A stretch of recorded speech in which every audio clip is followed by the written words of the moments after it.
Okay, we talked a lot in the last module about the effects of the food pyramids. We've seen the explosion of overweight and obese and the explosion of disease that go along with that, even if you're not obese. And this is where we come to this slide. So it's not all about being overweight. I just want you to get that. And this slide will point it out. This is, I'm talking about a thing called TOFI. It was created by an English doctor who labeled that. And what it means is thin on the outside, but fat on the inside. And if you look at that scan there, you can see all those bright white pieces are the fat. And you can see around the liver, and you can see the kidneys, the spleen up there. So this fat around the organs, particularly the belly organs, and that's called visceral fat. And it's interesting to note that you can be normal weight, but have 4 to 5 liters of visceral fat hanging around within and around your organs.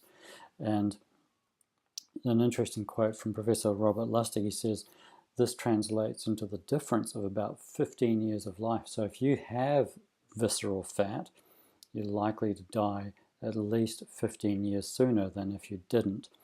And the really good thing about visceral fat is that when you get your diet fine-tuned and you get it right with what I'm going to tell you in the next section, then the visceral fat is the first fat to actually get used up and go from your body.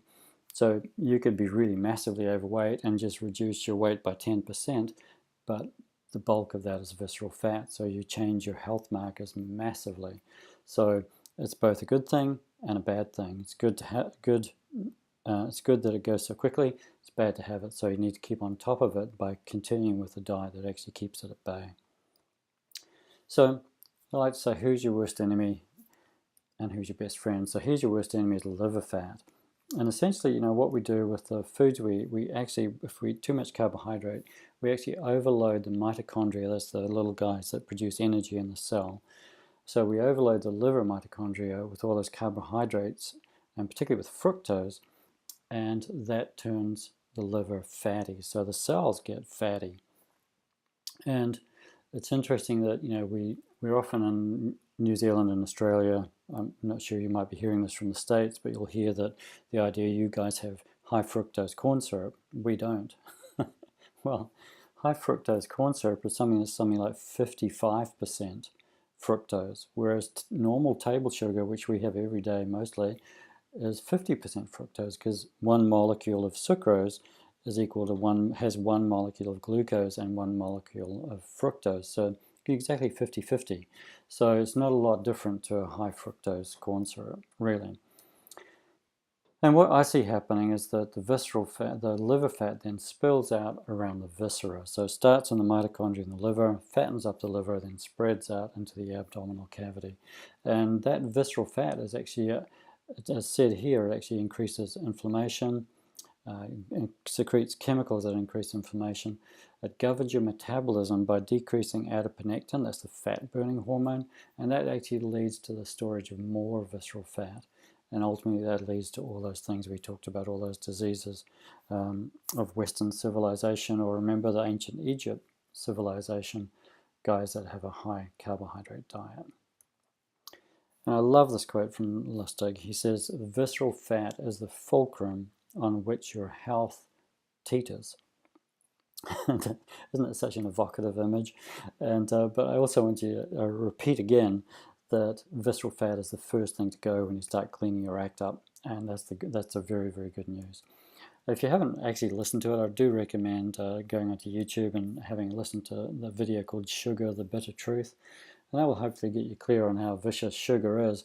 And this are a few things sugar does, but you need to remember that it's not just sugar, it's everything that turns into sugar in your blood. And the bad thing about sugar is it is 50% fructose, and we used to think fructose was good for diabetics because it didn't raise blood sugar as much as glucose, which it doesn't. The problem is it can't be metabolized like glucose, so it has to get metabolized in the liver, which is where it really, remember I said fructose, fatty liver, that's where fatty liver comes from, is all those carbohydrates, and particularly fructose getting into there and not being able to be dealt with. So hypertension, high blood pressure, de novo lipogenesis, dyslipidemia, and hepatic stenosis. That's basically your body producing fat and bad fats, creates inflammation, helps the liver become insulin resistant as a first step to the metabolic syndrome, increases obesity all over the place, and then central nervous system leptin resistance, which happens with basically sugar. It actually blocks because it raises in insulin. I'll talk about that in a minute. It actually blocks it blocks leptin's ability to turn off your hunger signals. So basically, you never get to feel as hungry. You will always get to feel hungry rather than the hunger being stopped by leptin. That feeling of hunger, and it gets locked out. And fructose is basically what he says is a chronic liver toxin. Hepatotoxin means liver toxin. And there's no regulation for chronic hepatotoxins, whereas alcohol is actually acute hepatotoxin. You can actually die by ingesting too much alcohol. And because you can die with it, and because it's an acute process, it does get regulated, whereas fructose doesn't. We can drink that till the cows come home.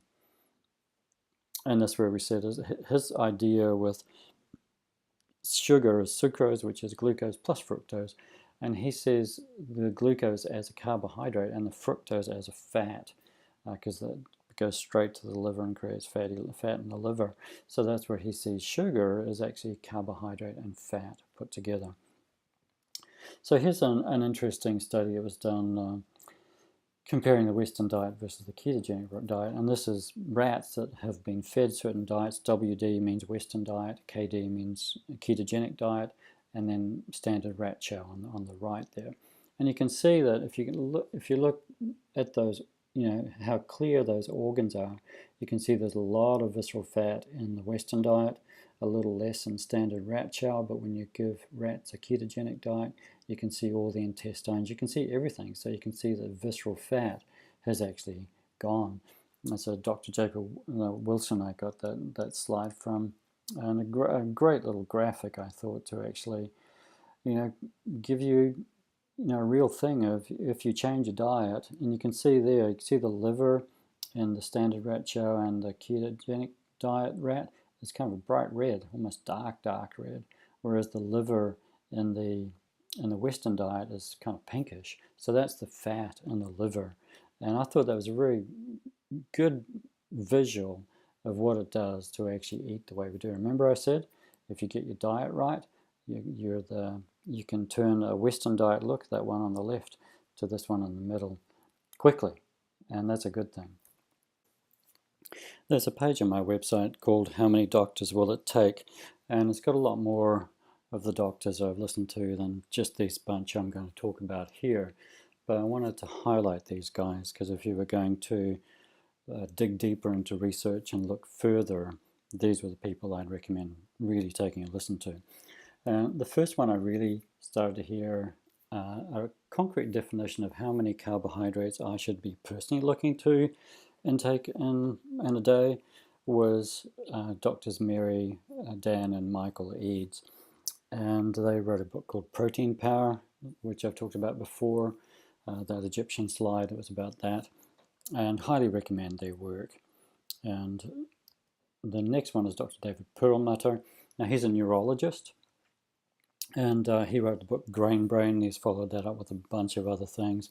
But he was the one who made that quote that because the brain has no pain receptors, then sugar, you don't notice your brain's inflamed until you just can't remember things. And a few other things in between happen there. But really, really good book and a lovely guy.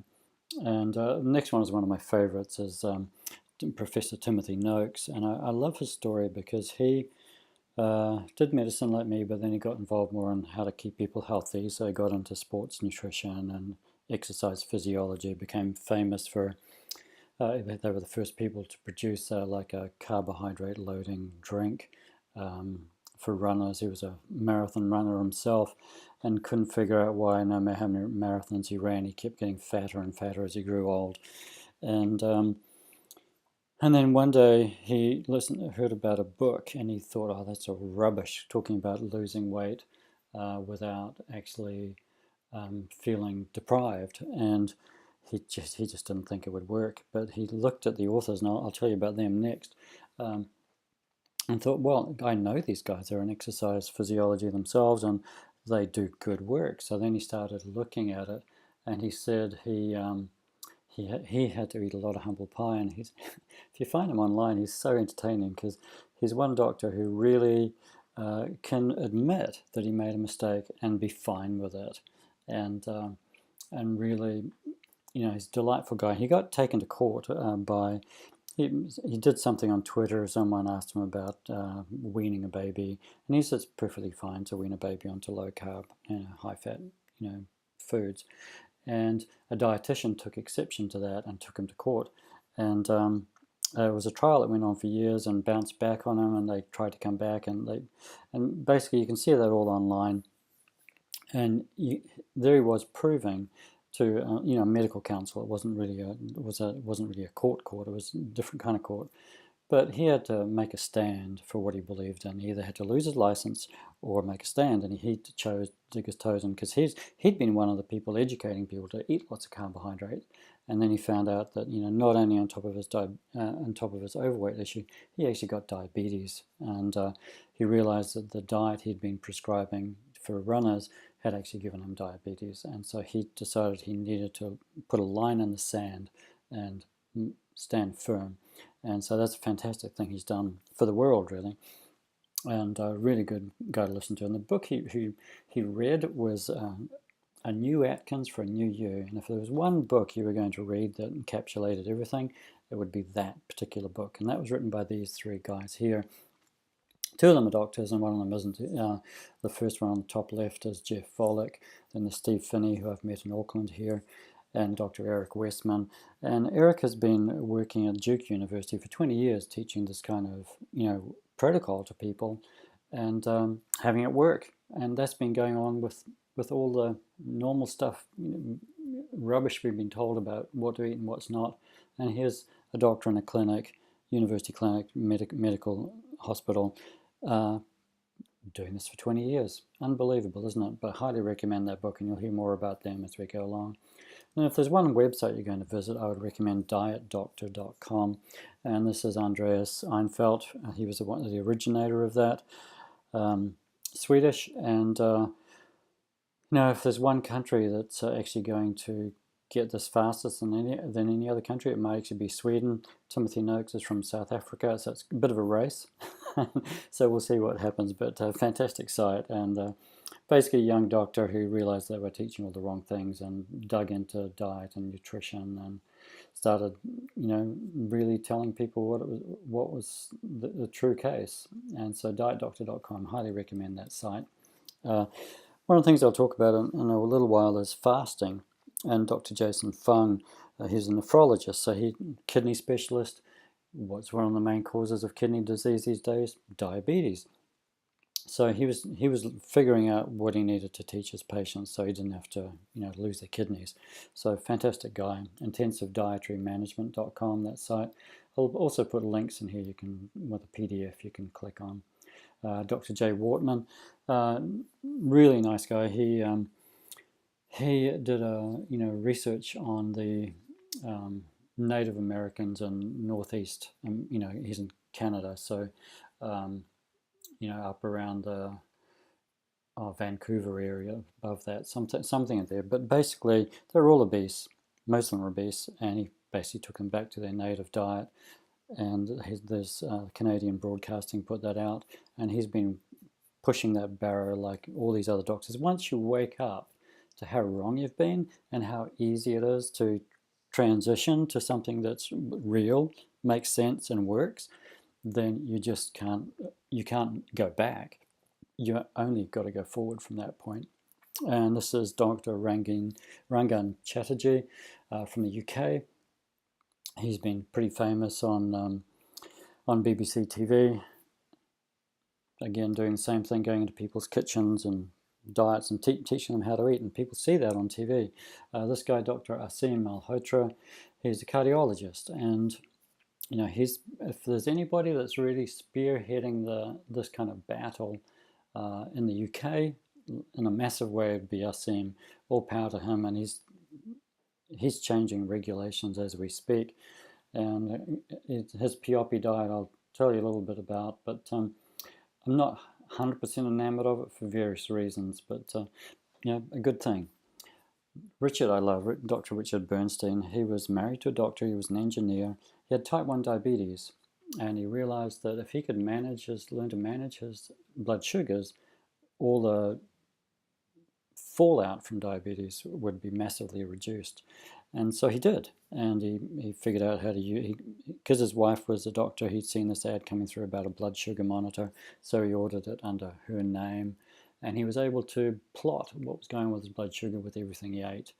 And he was one of the people that really got diabetics actually working with their own blood sugar, measurements, throughout the day. But as he says, once he'd figured it out, he wasn't a doctor at that point.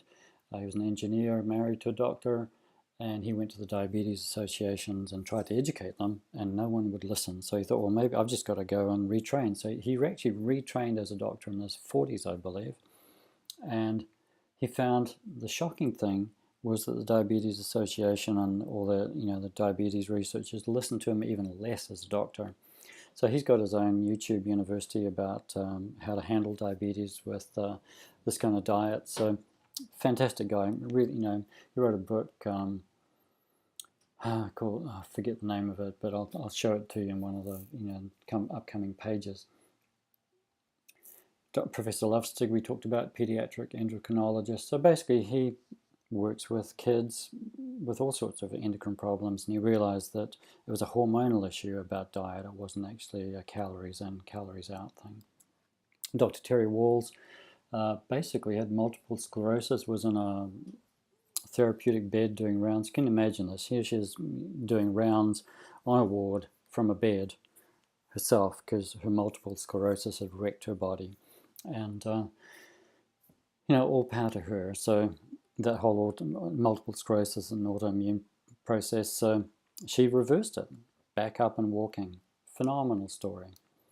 Gary Fetka, an orthopedic surgeon from Tasmania, bottom of Australia, if you didn't know where that was. And, he went through the similar process to Tim Noakes. Because he was an orthopedic surgeon, he was dealing with a lot of overweight people because they come in with the wrecked knees and hips, so he was replacing joints. And he was trying to educate people on how to actually reduce their weight. So either they didn't need him or that made surgery a lot easier. And he went through his own process. And him and his wife Belinda have recently created a video on the whole origin of the vegetarian process. And it's actually very eye-opening. I'll include a link to that somewhere in the PDF that comes along with this modules. But basically he went through the same process, taken to court, got told he wasn't allowed to give any dietary advice to anybody, and it took him 4 years, I think, to get through that, and it's a big deal.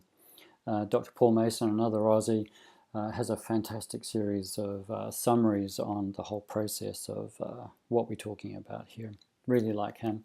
No doctors, as far as I can tell, in New Zealand are really making a public eye on this, but I want to give a shout out to Professor Grant Schofield and Karen Zinn. Really good people, really focusing on helping Kiwis actually understand the whole similar process. So all these doctors are really pointing towards the same thing, which is away from the high carb, low fat to a low carb, high fat, or a low carb, healthier fat process. But there's possibly one more step beyond this, because I'm moving more and more towards this way of eating, which is more of a zero carb way of eating. And Amber O'Hearn is really good to have a listen to. She healed her depression, decades of depression healed with getting out of the carbohydrate issue altogether. Dr. Sean Baker is getting pretty famous now. He started, both of them I think created the first carnivory conference that's just recently happened in the past month or two. Dr. Georgia Ede, psychiatrist again. It's interesting that how many psychological issues, depression, is a big one, can get handled just by eliminating plants. And she's got a great videos on the dangers of plants and how we think they're quite innocuous, but the main problem with plants, as far as we're concerned, is they can't run away. And what do I mean by that? I mean is that if a plant can't run away from something that's going to devour it, like an animal can run, at least it feels like it can do something. What can a plant do? Well, it can produce things inside, chemicals, that will actually disrupt our own hormone systems. And so that's what they do. And so there are things in plants that are actually even innocuous plants like a red pepper and things like that, capsicum, that can be disastrous for people. And for many people, it's actually the last key they need to uncover, getting off of that idea that you need to eat lots of vegetables to be healthy. Dr. Ken Berry, his GP, who's actually mastering this process as well and doing a lot of online education. Michaela Peterson, I want to talk about her and her father, Jordan Peterson. Jordan Peterson's very famous, as a psychologist. He's done a lot of research. Isn't it interesting to see that someone like that? I love Jordan Peterson. I really like what he's done and what he's doing. And it's interesting for me that as far as, and he's suffered from depression a lot of his life, big deal, on drugs, and realizing that not medical drugs for depression, not drugs, and but he didn't think that nutrition. There was enough research to show that nutrition could be of help for his daughter Michaela. And Michaela had a lot of problems earlier on. She was getting joint replacements in her teenage. Just massively depressed, lots of things going, like her body was wrecked. And for Jordan to see his daughter go through that and not think about diet was fascinating for me. And it wasn't until Michaela actually went onto a zero-carb carnivore diet and found that all sorts of symptoms were improving, that Jordan actually, he could obviously see what was happening with his daughter. So then he started to apply it to himself and think, whoa, hallelujah, this works as well for me. So even though he doesn't push it or promote it as a diet, I just wanted to put him in here to connect him with Michaela and tell their story, to help you see that sometimes you do need to take that extra, and I call it the next logical step. This is Dr. Sophia, or she's a PhD, Sophia Clemens. She works in Hungary, and they have a clinic there that actually works with a paleo ketogenic diet, which I'll mention a little bit more in the next section. But essentially, they're doing all sorts of blood tests and things like that to actually help people work with these diets in a therapeutic context. So it's like a lot of research going into it. And last one, the reason he's not necessarily I've just done this so you've got female, male, female, male, female, male, female. So it's just goes to show there's a lot of balance happening here. It's not just carnivore. A lot of people think carnivore is all about a men thing, but it's not. And this is Dr. Paul Mabry, zerocarbdoc.com, I believe is his site. And he was stopped medicine, but now he's going back into it because he's found, because he had issues with overweight, as he was growing older. And I can't remember if he had diabetes, but he resolved his issues just with this step. And so fascinating people. Less than is talking about the low-carb, high-fat diet, but all of these guys are pointing towards the zero-carb, high-fat diet, and we'll talk about that as we go along. I want to look at evolution and really help you think, have we had time to adapt to diet changes?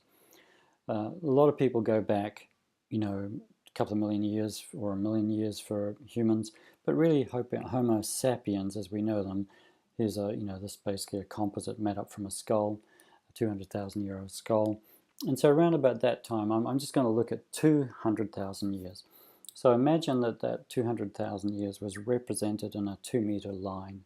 And here I've just taken a 2-meter line and made it into 1,000 points on the piece of paper on the page. What happened 10,000 years ago? Well, 10,000 years ago, which was equivalent to 10 centimeters of time or 50 points, looks like that. That was when we created agriculture. And, that's a very small chunk of time, but you'd think, well, maybe enough time to adapt. Well, look at this. 150 years ago, that's 1.5 points. And I've actually made this 2 points, but that's a tiny little blip, isn't it? What happened 150 years ago? that was when we started to refine grain. The first steel cutting mill came out for grain. So we started to make it, easier to access. And then 50 years ago, as we all know, we were finally taught to eat more of that grain, more of those veggies. Oops, I just wanted to, sorry about that. Wanted to go back, and I don't know if that point, there should be a point there that's coming up, but you can see that it's so fine that it just disappears. And do we really have time to adjust? That's it. Can we adapt? Can our genes adapt? Remember we talked about how your food is an epigenetic modulator? So I don't really believe our genes have time to adapt to this kind of diet we're doing. And just in case you don't understand like a spatial thing like that, I want to give you a time thing. So if you take that same 200,000 years and make that equivalent to a 24-hour clock, so twice around the clock, one whole day, 10,000 years is over in just over an hour. 150 years is over and done within a minute. And 50 years is 21 seconds. So again, have we had time to adapt? That's something we all need to think about, because it's accepting and honoring our genes and what they're capable of and what they're not capable of. That's part of the journey. And isn't it interesting that you can take any primitive culture, this is a picture of the Pima Indian kids, and you can give them 20 years on a Western diet, proven again and again and again, and you get the same results as we've seen in our children when we feed them a high-carb, low-fat diet. I don't think that's a coincidence. I think that's our genes crying out to make us aware that we really need to pay attention here. And where a lot of people are going down the vegan route, they think the planet's in danger, that red meat's bad. All that is lies, lies, lies, lies, lies. But they're pushing it. They're pushing it, and they want to affect all of our choices without really thinking of the consequences, because they've never thought this through. And paleopathologists, people that dig up bones and look at them, can actually identify which culture remains come from, whether it comes from a hunter-gatherer or agriculturalist. There's tribes of Indians that were either, in America, that were either agriculturalists or they were following the bison. And when they looked at those bones, for 700,000 years, we got 75% of calories from meat. A little bit of meat and fat with a little bit of nuts and berries, and only nuts and berries in season. And berries were a lot different, fruit was a lot different than it is now. And what the paleopathologists found, the people that continued that culture, like the Indians that were following the bison, they were generally tall, they were strong, well-formed bones and sound teeth. Whereas 8 to 10,000 years ago, we start to get down to 25% of the calories from meat. So we didn't have to run and hunt things. We actually, could stop and grow things. Predominantly grain-based diet, but it meant there was more kind of stability happening. So culture's got a chance to evolve out of that. But we paid a price, and the price shows up in the historical record, the skeletal signs of malnutrition, stunted growth, and tooth decay, and then all those other diseases that we talk about. And it's just, I wanted you to think about it, but for the next section we're going to go on to what are the options? What are your options, and how to pin down exactly what you need to do to eat. And you'll see there are options, but I also wanted you to know that there's some history and there's some genes that need paying attention to as well.